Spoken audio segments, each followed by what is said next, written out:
সালাতের রুকু এবং সিজদা সুন্দরভাবে আদায় করা, এটি অত্যন্ত গুরুত্বপূর্ণ একটি বিষয়। আমাদের অনেকে নামাজ পড়ি কষ্ট করে, রুকুটা সুন্দরভাবে করি না, সিজদা সুন্দরভাবে করি না, রুকু থেকে উঠে সুন্দরভাবে দাঁড়াই না, দুই সিজদার মাঝখানে ইত্মিনানের সাথে স্থির হয়ে বসি না, যার কারণে আমাদের নামাজ ক্ষতিগ্রস্ত হয়। কয়েকজন মুরব্বী ইতিপূর্বে আমার কাছে এই বিষয়ে কিছু আলোচনা করার জন্য আবদারও করেছিলেন। আমরা এজন্য সালাতের রুকু এবং সিজদার ব্যাপারে আমরা যত্নবান হব। রাসূলুল্লাহ সাল্লাল্লাহু আলাইহি ওয়াসাল্লাম হাদিসের মধ্যে ইরশাদ করেছেন, মাসালুল লাযী লা ইউতিম্মু রুকুআহু ওয়া ইয়ানকুরু ফি সুজুদিহি মাসালুল লাযী লা ইউতিম্মু রুকুআহু ওয়া ইয়ানকুরু ফি সুজুদিহি মাসালুল জাঈ ইয়াকুলুত তামরাতা ওয়াত তামরাতাইনি লা তুগনিয়ানি আনহু শাইআ। নবীজি বলেন, যে ব্যক্তি সুন্দরভাবে রুকু করে না, ওয়ায়ানকুরু ফি সুজুদিহি এবং সিজদার মধ্যে টুকর মারে, মুরগি যেমন খাবার খাওয়ার সময় টুকর মারে, মাথা তুলে নামাই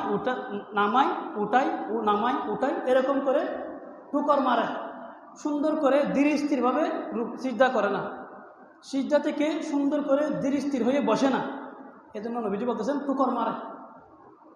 মাসালুল জাঈ ইয়াকুলুত তামরাতা ওয়াত তামরাতাইন, তার উদাহরণ হলো ওই ক্ষুধার্ত ব্যক্তির মতো যে একটি অথবা দুটি খেজুর খায়।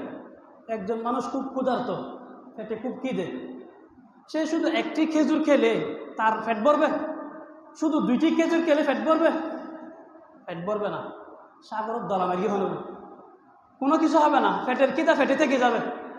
তো নবীজি বলতেছেন, যে রুকু ঠিক মতো আদায় করে না, সিজদা ঠিক মতো সুন্দর করে আদায় করে না, সে ওই ক্ষুধার্ত ব্যক্তির মতো যে একটি অথবা দুইটি খেজুর খায়, মানে লা তুগনিয়ানি আনহু শাইআ, একটি দুইটি খেজুর একজন ক্ষুধার্ত ব্যক্তির যেমন তেমন কোনো কাজে আসে না, কোনো খবর হয় না, ঠিক রুকু সিজদা যে ব্যক্তি সুন্দরভাবে আদায় করে না, তার এই নামাজও তার তেমন একটা উপকারে আসে না।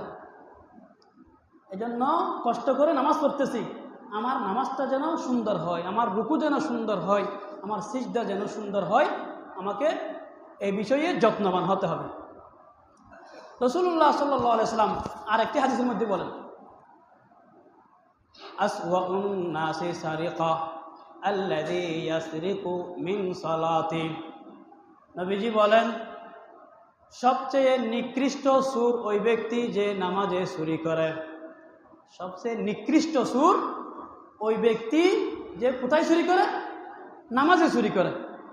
মানুষ আবার নামাজে কেমনে চুরি করে? মানুষ নামাজ পড়ে, নামাজ পড়লে কেন চুরি কেমনে করে? সাহাবা কেরাম বলতেছেন, ইয়া রাসূলুল্লাহ, ক্বালু ইয়া রাসূলুল্লাহ কাইফা ইয়াসরিকু মিন সালাতি।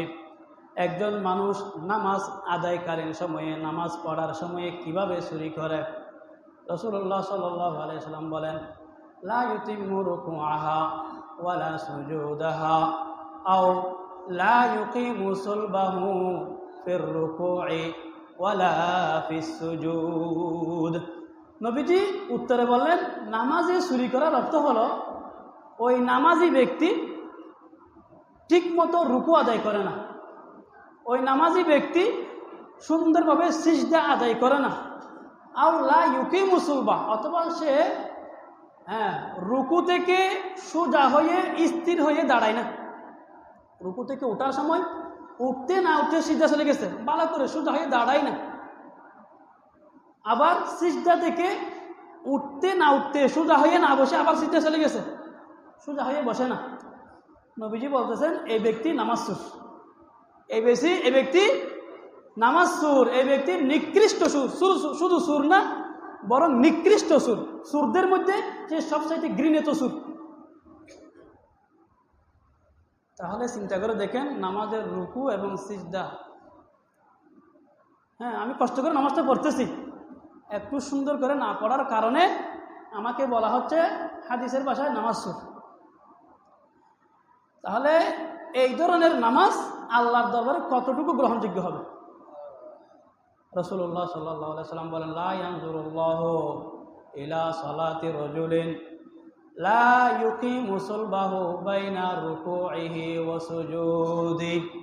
নবীজি বলেন, লা ইয়ানজুরুল্লাহ, আল্লাহ তাআলা তাকান না ওই ব্যক্তির নামাজের দিকে, ওই ব্যক্তির নামাজের দিকে, ওই মুসল্লির, ওই নামাজ পড়নেওয়ালা ব্যক্তির নামাজের দিকে আল্লাহ তাকান না, বুরুক কেফও করেন না। আল্লাহ ফিরিয়ে নসা খারিককে বলে লা ইউকিমু সুলবাহু বাইনা রুকুই ও সুজুদি, যে ব্যক্তি নামাজ পড়ার সময় রুকু থেকে উঠে সোজা হয়ে স্থির হয়ে দাঁড়ায় না, যে ব্যক্তি সিজদা থেকে উঠে সিজদার মধ্যে দুই সিজদার মাঝখানে সোজা হয়ে স্থির হয়ে বসে না, এরকম নামাজের দিকে আল্লাহ ফিরেও তাকান না।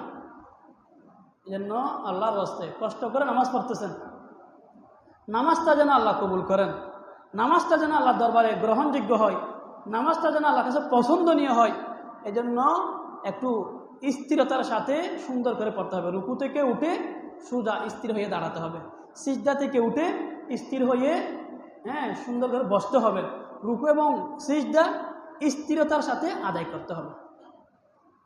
এক ব্যক্তি মসজিদে এসে নামাজ পড়লেন, নামাজ পড়ে রাসূলুল্লাহ সাল্লাল্লাহু আলাইহি ওয়াসাল্লামের সামনে গিয়ে রাসূলুল্লাহ সাল্লাল্লাহু আলাইহি ওয়াসাল্লামকে সালাম করলেন।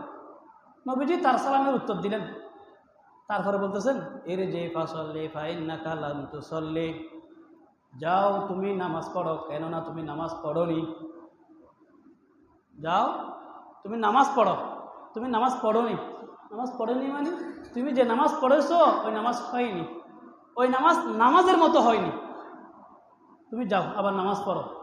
ও ব্যক্তি সোজা গেলেন, নামাজ পড়লেন, আবার আসলেন, আবার সালাম দিলেন।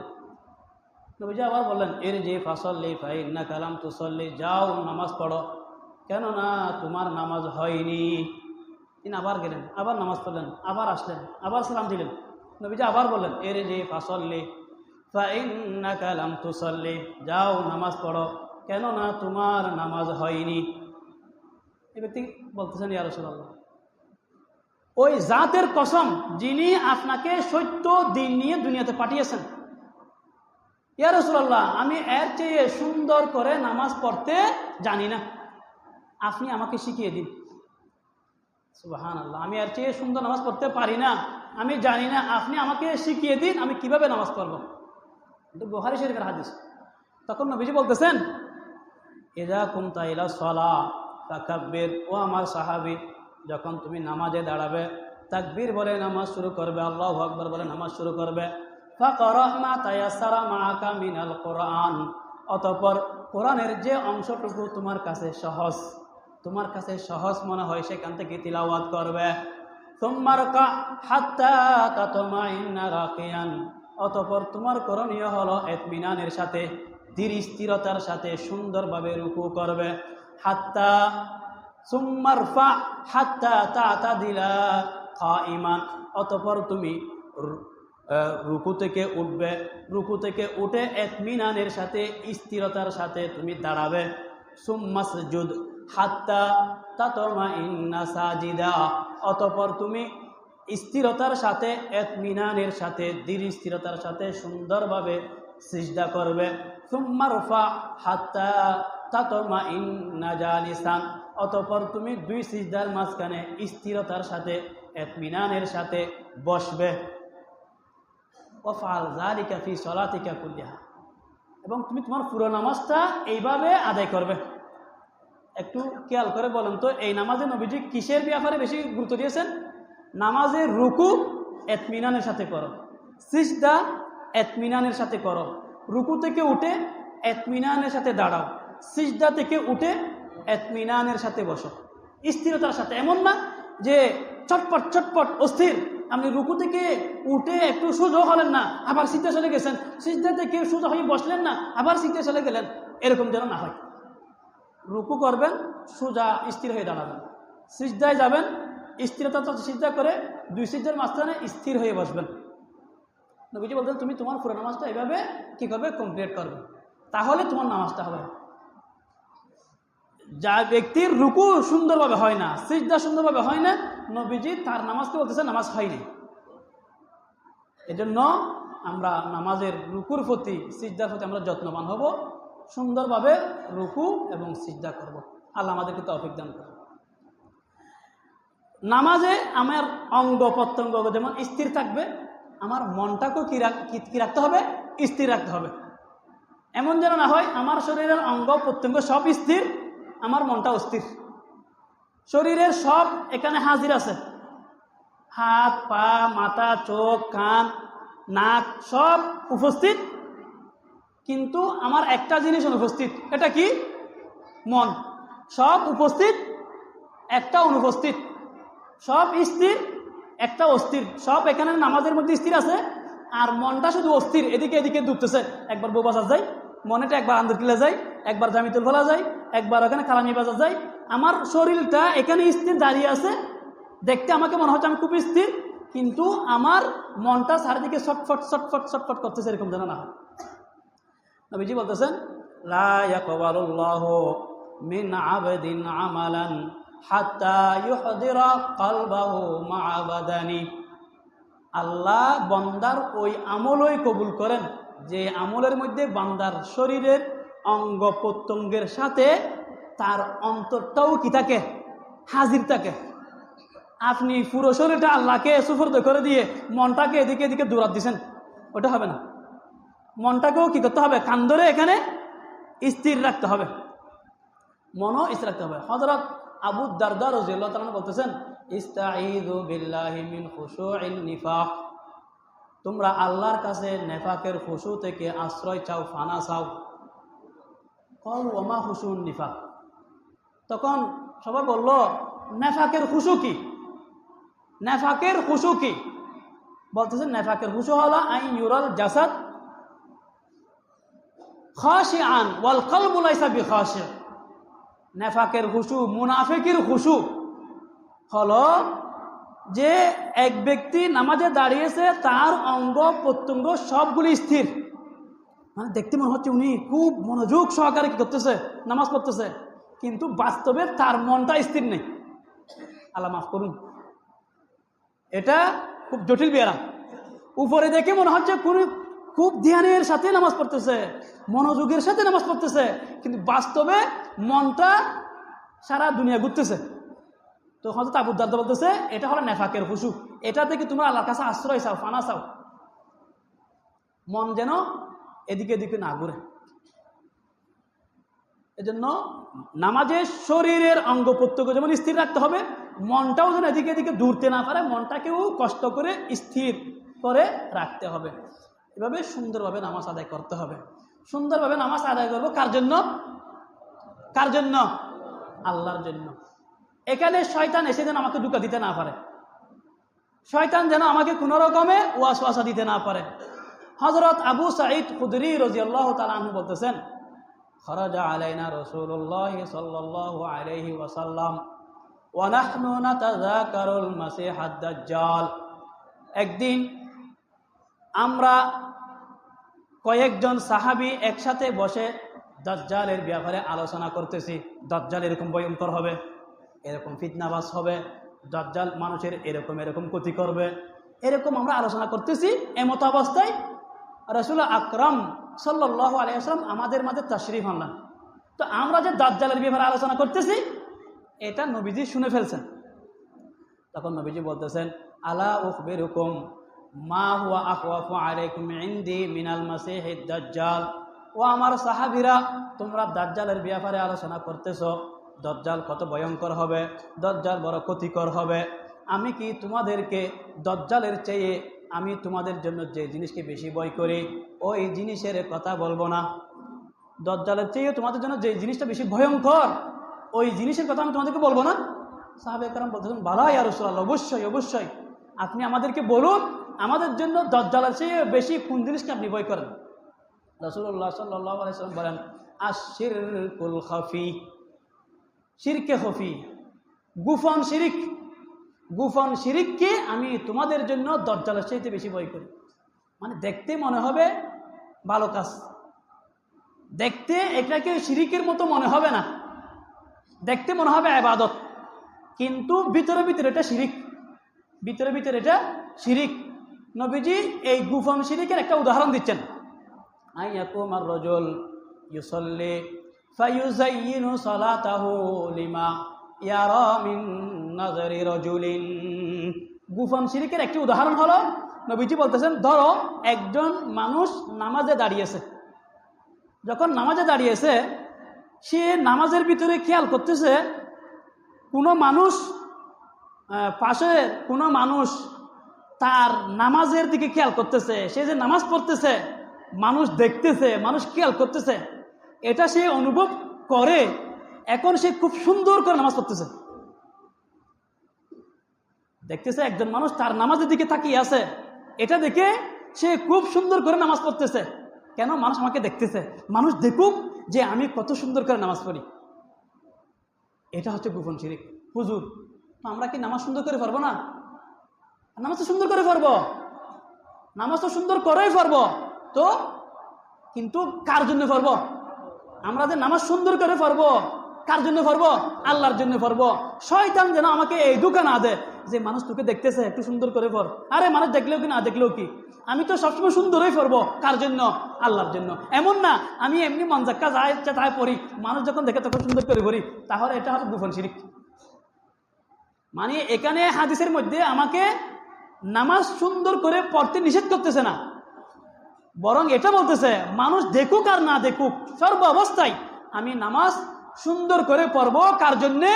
আল্লাহর জন্যে আমি নামাজ সুন্দর করে পড়বো। আল্লাহ আমাদেরকে তৌফিক দান করুন।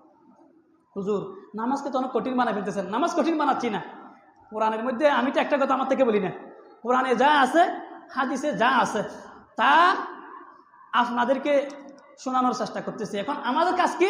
আমাদের কাজ হলো এই কথাগুলি শোনার পরে প্রত্যেকে নিজের সামর্থ্য অনুযায়ী, নিজের সাধ্য অনুযায়ী আমরা বারবার চেষ্টা করব, দিন বদিন, দিনের পর দিন আমার নামাজ যেন সুন্দর হয়, আমার নামাজ যেন আল্লাহর কাছে গ্রহণযোগ্য হয়, আমার নামাজ যেন খুশুওয়ালা নামাজ হয়, আমার নামাজ যেন একাগ্রতার সাথে হয়, আমার নামাজ যেন মনোযোগের সাথে হয়।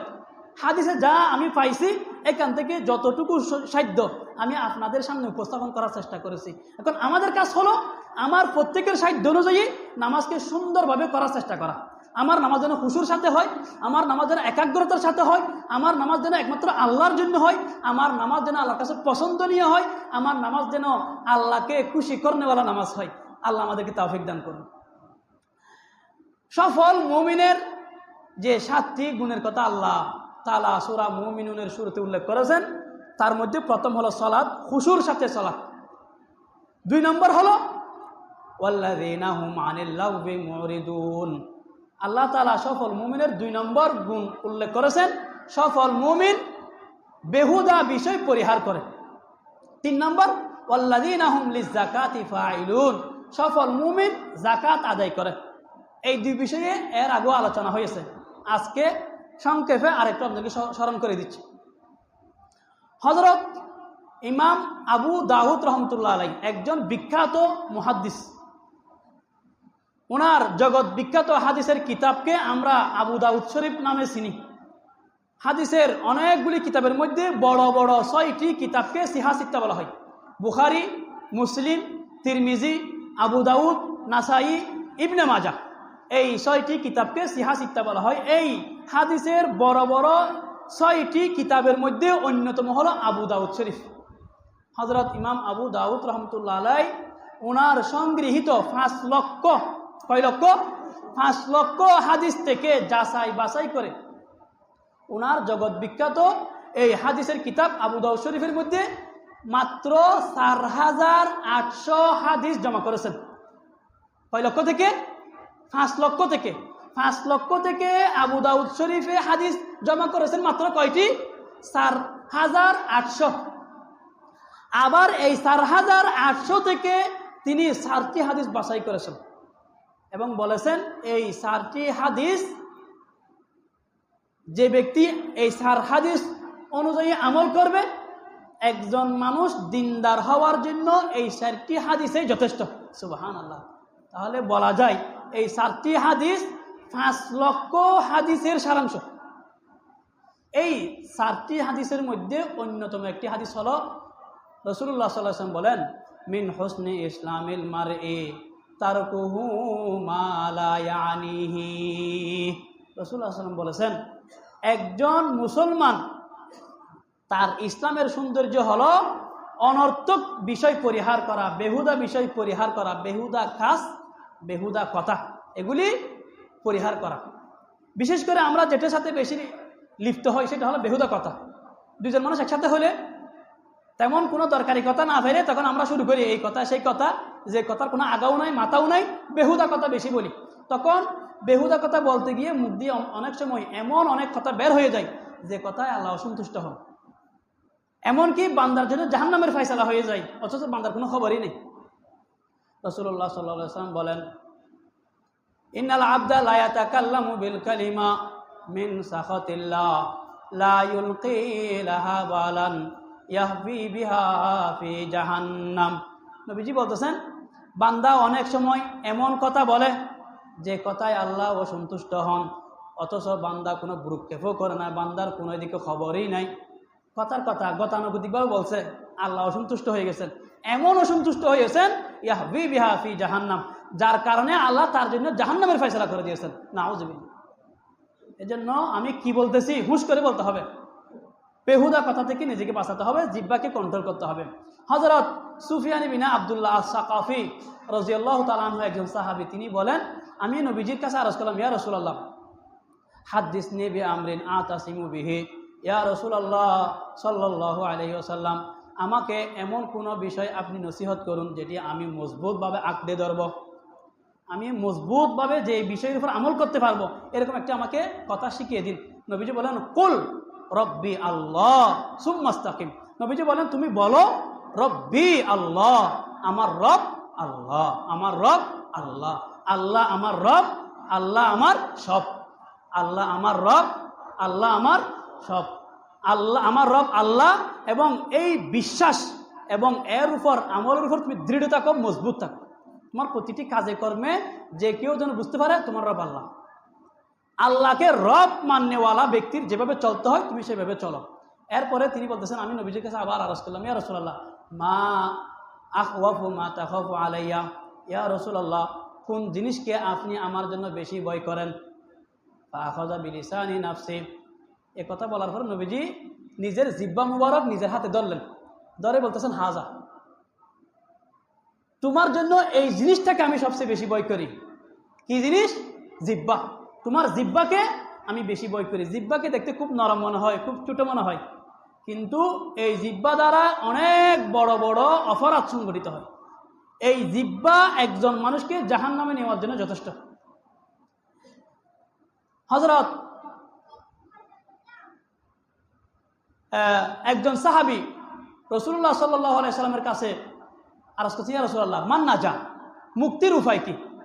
ইয়া রাসূলুল্লাহ মুক্তির উপায় কি? নবীজি বলেন, আমসিক আলাইকা লিসানাক ওয়াল ইয়াসাকা বাইতুক ওয়াবকি আলা খতিয়াতিক।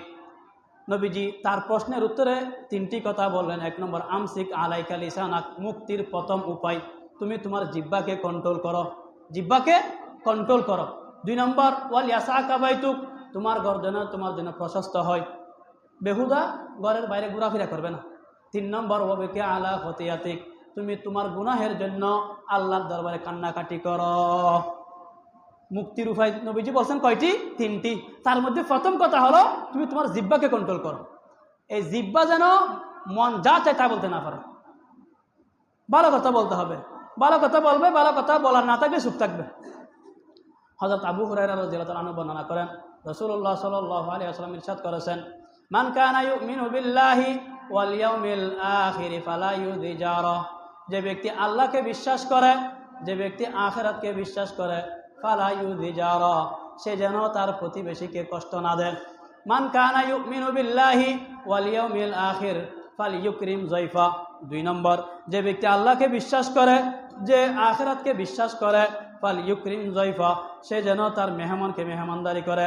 ওমান কানা ইউমিনু বিল্লাহি ওয়াল ইয়াউমিল আখির ফালইয়াকুল খায়রান আও লিয়াসমুত। 3 নম্বর, যে ব্যক্তি আল্লাহকে বিশ্বাস করে, আখিরাতকে বিশ্বাস করে, সে যেন ভালো কথা বলে, আও লিয়াসমুত, অথবা সে যেন চুপ থাকে। যে ব্যক্তি আল্লাহকে বিশ্বাস করে, যে আখিরাতকে বিশ্বাস করে, যে আমার এই দুনিয়া এটা আমার একমাত্র জীবন নয়, এরপর আমার আসল জীবন এখনো রয়ে গেছে, সেটা কি? আখিরাত। এই আখিরাতে আমার সব কিছুর হিসাব নিকাশ হবে, এই কথা যে ব্যক্তি বিশ্বাস করে, সে যেন বললে ভালো কথা বলে, না হয় চুপ থাকে। জন্য আমরা বেহুদা কথা থেকে বেঁচে থাকবো, বললে ভালো কথা বলবো, না হয় চুপ থাকবো। কারণ যখন আমি উল্টাপাল্টা কথা বলবো, মুখ দিয়ে অনেক সময় এমন কথা বের হবে, যে কথা আমাকে জাহান্নামে নিয়ে যাবে। সফল মুমিনের 3 নম্বর গুণ হলো, সফল মুমিন যাকাত আদায় করে। যারা যাকাত আদায় করে না, তাদের ব্যাপারে আল্লাহ তাআলা বলতেছেন, ওয়াল্লাযীনা ইয়াকনিজুনাজ যাহাবা ওয়াল ফিদ্দা ওয়ালা ইউনফিকুনাহা ফী সাবিলিল্লাহ ফাবাশশিরহুম বিআযাবিন আলীম ইয়াওমা ইউহমা আলাইহা ফী নারি জাহান্নামা ফাতুকওয়া বিহা জিবাহুহুম ওয়া জুনুবুহুম ওয়া যুহুরুহুম হাযা মা কানাসতুম লিআনফুসিকুম ফাযুকু মা কুনতুম তাকনিজুন। আল্লাহ তাআলা বলতেছেন, যারা ইয়াকনিজুনা যাহাবা ওয়াল ফিদ্দা, যারা স্বর্ণ চাঁদি জমা করে, ওয়ালা ইউনফিকুনা ফী সাবিলিল্লাহ, আল্লাহর রাস্তায় খরচ করে না, ফাবাশশিরহুম বিআযাবিন আলীম, তাদেরকে যন্ত্রণাদায়ক আযাবের সুসংবাদ দাও। যারা যাকাত আদায় করে না, তাদেরকে যন্ত্রণাদায়ক আযাবের সুসংবাদ দাও। ইয়াউমা ইউহমা আলাইহা ফী নারি জাহান্নাম, তাদের এই মাল দৌলতকে কাল কিয়ামতের ময়দানে জাহান্নামের আগুনে গরম করা হবে। ফাতুকওয়া বিহা জিবাহুহুম ওয়া জুনুবুহুম ওয়া যুহুরুহুম, এগুলি দিয়ে তার কপালে, তার ফারসে, তার পিঠে দাগ দেওয়া হবে। হাযা মা কানাসতুম লিআনফুসিকুম, দাগ দিয়ে দিয়ে বলবে যে এগুলি তোমার ওই সম্পদ, যেগুলি তুমি তোমার জন্য কি করেছো? জমা করেছিলে। মানুষকে না দিয়ে, যাকাত না দিয়ে, আত্মীয় স্বজনের হক আদায় না করে, গরিব দুঃখীর হক আদায় না করে, সমাজের মানুষ গরিব দুঃখী অসহায়দের সাহায্য সহযোগিতা না করে, একা একা খাওয়ার জন্য তুমি যে মাল দৌলত জমা করে রেখেছিলে, কুক্ষিগত করে রেখেছিলে, পুঞ্জীভূত তুমি করে রেখেছিলে, এই মালগুলি এখন ফাযুকু মা কুনতুম তাকনিজুন, তোমার জমানো এই সম্পদের মজা এখন ভোগ করো। ওয়ালা ইয়াহসাবান্নাল্লাযীনা ইয়াবখালুনা বিমা আতাহুমুল্লাহু মিন ফাদলিহি, আল্লাহ তাআলা বলতেছেন, আল্লাহ তাআলা দয়া করে, মেহেরবানি করে যাদেরকে ধন দৌলত দিয়েছেন, টাকা পয়সা দিয়েছেন, তারা যেন আল্লাহর দেওয়া এই ধন দৌলত নিয়ে যে কৃপণতা করতেছে, আল্লাহর দেওয়া ধন দৌলত নিয়ে তারা যে কৃপণতা করতেছে, মানুষকে দিচ্ছে না, যাকাত আদায় করতেছে না, অসহায় গরিব দুঃখীদের সাহায্য সহযোগিতা করতেছে না, তারা কৃপণতা করতেছে, তারা তাদের এই কৃপণতাকে নিজেদের জন্য যেন কল্যাণ মনে না করে। বাল হুয়া শাররুল লাহুম, কারণ এটা তাদের জন্য অকল্যাণ। সাইয়ুতাওয়াকুনা মা বাখিলু বিহি ইয়াউমাল কিয়ামাহ, অতি সত্বর তারা যেই জিনিস নিয়ে কৃপণতা করতেছে, যে ধন দৌলত নিয়ে, এই ধন দৌলতকে তাদের গলায় বেড়ি বানিয়ে পরিয়ে দেওয়া হবে। এই আয়াতের ব্যাখ্যায় নবীজি হাদিসের মধ্যে বলতেছেন, মান আতাহুল্লাহু মালান লাম ইউআদ্দি যাকাতাহু, যাকে আল্লাহ তাআলা দৌলত দিয়েছেন, ধন দৌলত দিয়েছেন, সে এই ধন দৌলতের যাকাত আদায় করেনি, মুসিলালাহু মালুহু সুজাআন আকরা, তার এই ধন দৌলতকে, তার এই টাকা পয়সাকে আল্লাহ তাআলা কিয়ামতের ময়দানে বিষাক্ত সাপের আকৃতি দিবে। ধন দৌলতগুলো কি হয়ে যাবে? সাপ হয়ে যাবে। শুধু সাপ না, বিষাক্ত সাপ, লাহু জবিবাতান, যেগুলোর দুটো কালো দাগ থাকবে। ইউতাওয়াকুহু ইয়াউমাল কিয়ামা, এই সাপকে তার গলায় বেড়ি বানিয়ে ফরিয়ে দেওয়া হবে। তাহলে ধন দৌলতকে বেড়ি বানিয়ে ফরিয়ে দেওয়া হবে, মানে সাপ বানিয়ে ফরিয়ে দেওয়া হবে। তো এগুলা তাকে খামড়ে ধরবে, তারপর বলবে যে আনা মালুক আনা খানজুক। এই সাপ তাকে কামড় দিয়ে দিয়ে দংশন করে করে বলবে, আমি তোমার মাল, আমি তোমার জমানো সম্পদ, যে সম্পদ তুমি দুনিয়াতে একা একা খাওয়ার জন্য মানুষকে না দিয়ে, যাকাত আদায় না করে, গরিব দুঃখীর হক আদায় না করে, আত্মীয় স্বজনের হক আদায় না করে, ভাই বোনের হক আদায় না করে, তুমি একা একা খাওয়ার জন্য সব কি করেছো? জমা করেছো। এই সম্পদ আমি এখন আল্লাহ আমাকে সাপ বানিয়ে দিয়েছে শুধু তোমাকে কি করার জন্য? শাস্তি দেওয়ার জন্য। এই আল্লাহর ওয়াস্তে, আল্লাহর ওয়াস্তে সব একা খাওয়ার চেষ্টা করবেন না। একা খাইলে কাল কিয়ামতের ময়দানে এর শাস্তি ভোগ করার আমার কি থাকবে না? কোনো সাধ্য থাকবে না। এই জন্য আমরা সম্পদের হক আদায় করব, সম্পদের হক আদায় করব, বিশেষ করে যাদের জাকাত এসেছে হিসাব করে জাকাত আদায় করব। সফল মুমিনের 4 নম্বর গুণ হলো সফল মুমিন লজ্জাস্থানকে হেফাজত করে। রাসূলুল্লাহ সাল্লাল্লাহু আলাইহি ওয়াসাল্লাম বলেন, মাইয়াজমান লিমা বাইনা লাহিয়াহি ওয়া মা বাইনা রিজলাইহি আজমান লাহুল জান্নাহ। নবীজি বলেন, যে ব্যক্তি 2 চোয়ালের মাঝখানের অংশ অর্থাৎ জিহ্বা এবং 2 পায়ের মাঝখানের অংশ অর্থাৎ লজ্জাস্থান, যে ব্যক্তি জিহ্বা এবং লজ্জাস্থানের জিম্মাদারি নিবে অর্থাৎ এই 2 অঙ্গকে হেফাজত করবে, আজমান লাহুল জান্নাহ, আমি তার জন্য জান্নাতের জিম্মাদার। সুবহানাল্লাহ। জিহ্বা এবং লজ্জাস্থানকে যে ব্যক্তি গুনাহ থেকে বাঁচাবে, গুনাহ থেকে হেফাজত করবে, আমি তাকে জান্নাতে নিয়ে যাওয়ার জিম্মাদারি গ্রহণ করলাম। এর চেয়ে বড় সুসংবাদ আর কি হতে পারে? গুনাহ থেকে নিজের লজ্জাস্থানকে বাঁচাতে। এক যুবক রাসূলুল্লাহ সাল্লাল্লাহু আলাইহি ওয়াসাল্লাম দরবারে এসে বলতেছে, ইয়া রাসূলুল্লাহ, আমি জেনা করার অনুমতি চাই। সমাজে এরকম কিছু ব্যতিক্রম টাইপের মানুষ থাকে। তো ও একথা বলার পরে সাহাবায়ে কেরাম সবাই গরম, ওকে এখন মেরে ফেলবে সাহেব। কিন্তু নবীজি বলছেন, রাখো। ওকে বলছে, তুমি এদিকে আসো। ওকে নিজের কাছে ডাকলেন, ডাকে বলতেছে, আচ্ছা, কেউ যদি তোমার মায়ের সাথে জিনা করতে চায়, এটা তুমি পছন্দ করবে? তখন ইয়ে বলছে, ইয়া রাসূলুল্লাহ, আল্লাহর কসম, আমার জান কুরবান হয়ে যাবে, এটা কখনো সম্ভব নয়। নবীজি বলতে, আচ্ছা, তোমার মেয়ের সাথে যদি কেউ জেনা করতে চায়, তোমার পছন্দ হবে? তিনি বললেন, ইয়া রাসূলুল্লাহ, আমার জান কুরবান হয়ে যাবে, আল্লাহর কসম, এটা কোনোভাবে হতে পারে না। এভাবে নবীজি তার খালার ব্যাপারে, তার ফুর ব্যাপারে, তার বোনের ব্যাপারে, বিভিন্ন জনের ব্যাপারে প্রশ্ন করলেন। তিনি প্রতিবার বললেন যে এটা কখনো হতে পারে না। এ কথা বোঝানোর পর নবীজি বলতেন, দেখো, তুমি যেমন পছন্দ করো না, তো তুমি যার সাথে জেনা করবে সে কারো মা হবে, কারো বোন হবে, কারো মেয়ে হবে। তো অন্য কেউ তো পছন্দ করে না যে তাদের মায়ের সাথে, বোনের সাথে, মেয়ের সাথে, তাদের কারোর সাথে জেনা করা হোক। তুমি কেন জেনা করবে? এ কথা বলে নবীজি তার সিনায় হাত রেখে বলছে, আল্লাহ, আপনি তার অন্তরকে পরিষ্কার করে দিন। আল্লাহ, আপনি তার গুনাহগুলি ক্ষমা করে দিন। আল্লাহ, আপনি তার লজ্জাস্থানকে আপনি জেনা থেকে হেফাজত করুন। তো বর্ণনাকারী সাহাবী বলতেছে, এরপর থেকে তার কাছে সবচাইতে ঘৃণিত বিষয় ছিল জেনা। যেন আল্লাহর ওয়াস্তে আমরা নিজেকে, নিজের চরিত্রকে, নিজের লজ্জাস্থানকে হেফাজত করব। এটা সফল মুমিনের, জান্নাতি মুমিনের অন্যতম বৈশিষ্ট্য। জান্নাতি মুমিনের আরেকটি বৈশিষ্ট্য হলো, জান্নাতি মুমিন আমানত রক্ষা করে। আমাদের নবীজিকে নবুয়ত প্রাপ্তির আগে পর্যন্ত সবাই কি বলতো? আল আমিন। নবীজি নবুয়ত প্রাপ্তির পরেও মক্কার কাফেররা পর্যন্ত নবীজির হাতে কি রাখতো? আমানত রাখতো। নবীজি যখন হিজরত করে মদিনা চলে যাচ্ছেন, আগে দিয়ে ফেলে ওনারা বুঝে ফেলবে নবীজি চলে যাবেন, এই জন্য আগে দেয় নাই। হযরত আলীকে এই আমানত গছিয়ে দিয়ে বলছে যে আমি যাচ্ছি, তুমি এই আমানত, প্রত্যেক আমানত যাদের, তাদের কাছে তুমি বুঝিয়ে দেওয়ার পরে মদিনা চলে আসবে। তো নবীজি এত কষ্ট দেওয়ার কারণে, তাদের কষ্টের কারণে মক্কা ভূমি ছেড়ে চলে যাচ্ছে। নবীজি চাইলে তাদের আমানত খেয়ানত করতে পারতেন, কিন্তু না, এত কষ্ট পেয়ে চলে যাচ্ছে, তারপরও তাদের আমানত নবীজি প্রত্যেকের কাছে পৌঁছে দেওয়ার ব্যবস্থা করেছেন। এমন নবীর উম্মত আমরা। এজন্য এটা আমাদের অন্যতম বৈশিষ্ট্য, আমানত যেন আমার দ্বারা খেয়ানত না হয়। কারো আমানত নষ্ট করব না, কারো আমানতের ক্ষতি করব না। আর একটি হলো ওয়াদা। মুমিন ওয়াদা রক্ষা করবে, এটা জান্নাতি মুমিনের বৈশিষ্ট্য। রাসূলুল্লাহ সাল্লাল্লাহু আলাইহি ওয়াসাল্লাম কখনো ওয়াদা ভঙ্গ করতেন না। এক ব্যক্তির সাথে ওয়াদা করার কারণে নবীজি একাধারে 3 দিন অবস্থান করেছেন।